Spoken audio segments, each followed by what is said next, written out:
What's up? Ben with WODprep here, and today we're going to talk all about double unders. Specifically, we're going to fix the pike position. So really often when people first learn double unders, they want to do what's called a pike jump. So they want to lift their feet, they keep their legs straight, and they think that that is an efficient way to do double unders, and I've seen a lot of people learn that way. Well, I really want you to stop doing it. So in this video, I'm going to hop into the Coach's Eye app. I'm going to show you what you should look like when you're doing double unders compared to the pike position that you might be doing currently, how to fix it, why to fix it, and why doing a normal pogo stick jump is going to be way, way more efficient. So let's hop into the Coach's Eye app.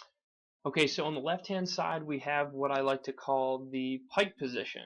All right, so we have the pike position, and then we have the pogo position.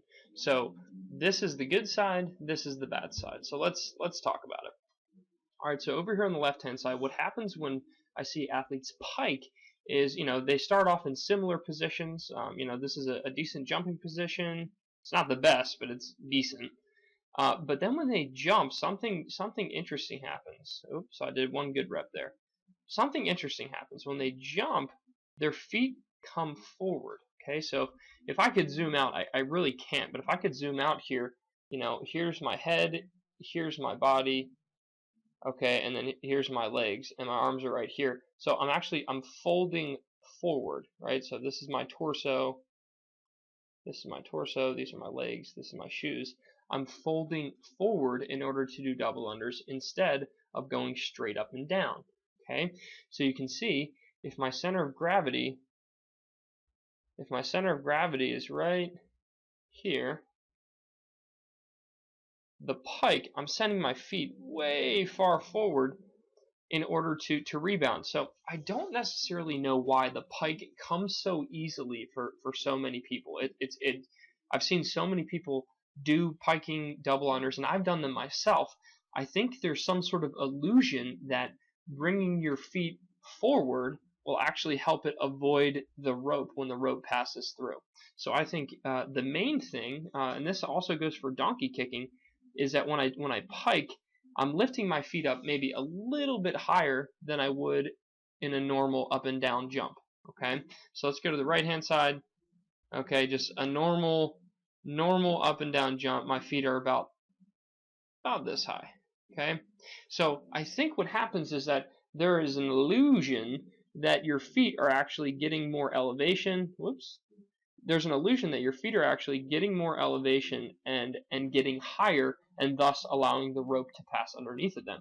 However, it is a false illusion. As you can see, there's really not that much height difference between the bad and the good over here, but there is a huge difference in efficiency. So when I'm over here on the left-hand side, what direction are my feet going?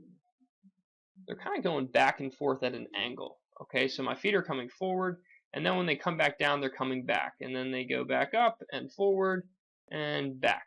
Okay, so we have a lot of unnecessary lateral, or I guess this is forward and back, but we have unnecessary forward and back movement. Okay, so instead, if we look at the good side over here, if we look at what I call the pogo stick bounce, pretty much everything lines up with the center of gravity.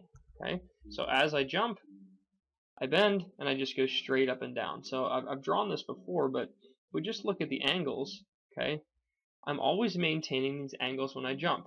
Okay, so at a fully loaded position, my body is angled here, and angled here. And then when I jump, all I'm doing is I'm simply extending, okay, that position. I extend to jump, so here we go, here's a good shot of extension. I'm pretty much straight here. And then at the top, I kind of start to rebend. Okay, so you can see that this is pretty much just the white line shifted up. Okay, I'm here, here, and here. And then when I come back down, I absorb myself back into the spring. Okay, so that's the key here. Is I just want you to focus on jumping directly straight up and down. Think of yourself as one solid spring. Okay, so you are one solid steel spring that goes from an extended position to a bent position, and that is going to allow you to go straight up and down and stay the most efficient.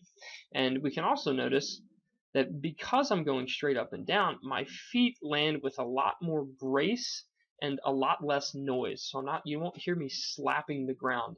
Over here, a lot of times when I see people pike, they might do a few reps, but then those feet will slap the ground so hard because they have so much momentum going that way that it causes a really big impact. So if you find yourself doing the piking, I really want you to focus on trying to stay vertical, make yourself a spring, and jump like a pogo stick. All right, thanks for sticking around and watching this video. As always, click here if you want more training. If you want me to teach you how to get better at double unders, I have a special gift that I put together for you just for watching this full video.